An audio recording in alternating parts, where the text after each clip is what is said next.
There are many tools to create a bootable USB drive for Windows, like Rufus and Ventoy. But in this video, I'll show you how to make a bootable USB using Windows' built-in Diskpart tool with no extra software needed.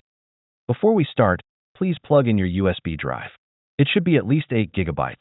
Also, make sure you have downloaded the Windows ISO file. For this example, I'll create a Windows 10 bootable USB. First, search for CMD and open Command Prompt as an administrator. Now, let's start the Diskpart tool. Type list disk to see all the drives connected to your computer.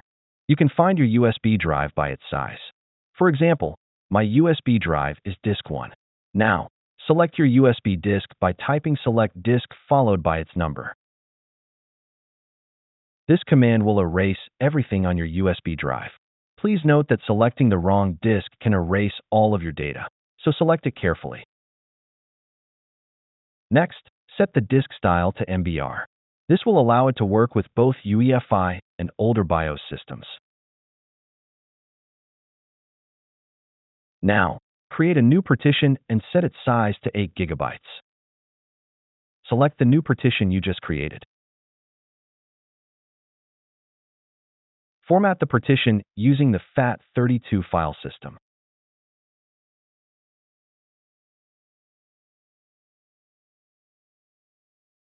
Make the partition active. Assign a drive letter to the partition.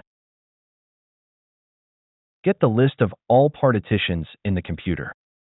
As you can see, this is the partition we'll use for our bootable USB. Please remember the drive letter. I'll need it later. In my case, the drive letter is F. We can now exit Diskpart and go back to the Windows command prompt. Next, let's mount the Windows 10 or 11 ISO file you downloaded. It appears mounted as drive D.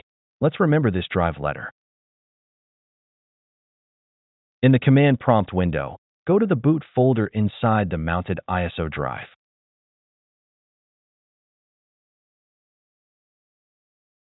Now, run this command to add the boot code for legacy BIOS mode. Remember to replace the drive letter with your USB drive's letter. Next, copy all the files and folders from the mounted ISO drive to your USB drive, except for the install.vim file. This is because FAT32 has a 4 GB file size limit.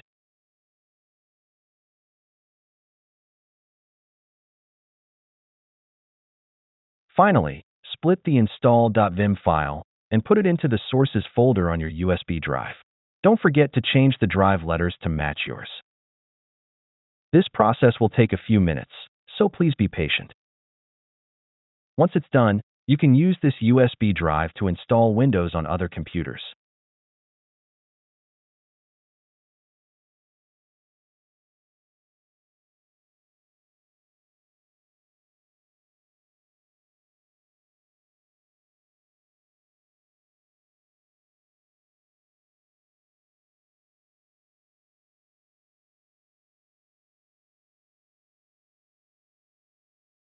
Here's a list of common BIOS keys by brands for motherboards and laptops.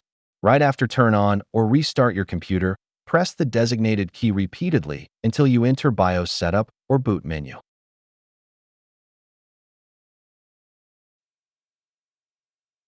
If your computer supports dual boot modes, you might see 2 USB options when booting. The option starting with UEFI will boot into UEFI mode. The option without it will boot into legacy BIOS mode.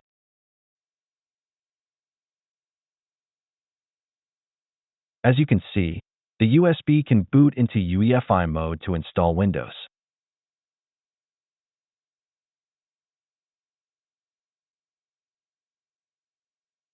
And this time, it's booting into legacy BIOS mode.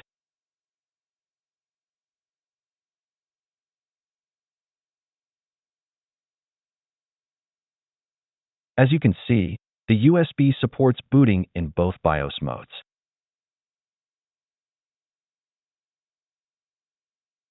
Additionally, you can also quickly test if your USB boot device works by using VirtualBox or VMware Workstation. I'll use VMware Workstation for this example. Let's create a Windows 10 or 11 test virtual machine. This virtual machine is just for testing the USB boot, so you can keep the default settings.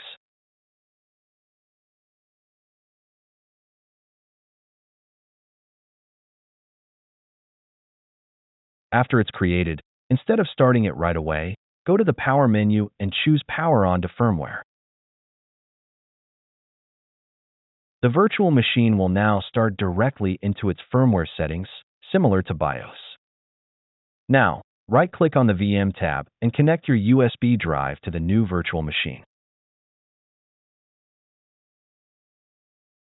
Next, go back to the VM tab and select Restart Guest OS. This will restart the virtual machine while keeping the USB drive connected. The virtual machine will try to boot from all available devices. Wait about 30 seconds, and it should boot from the USB drive. Please note that this method only works with UEFI BIOS mode. As you can see, the USB drive is now booting into the Windows installation. That's it. Thanks for watching. Don't forget to like and subscribe, and see you in the next videos.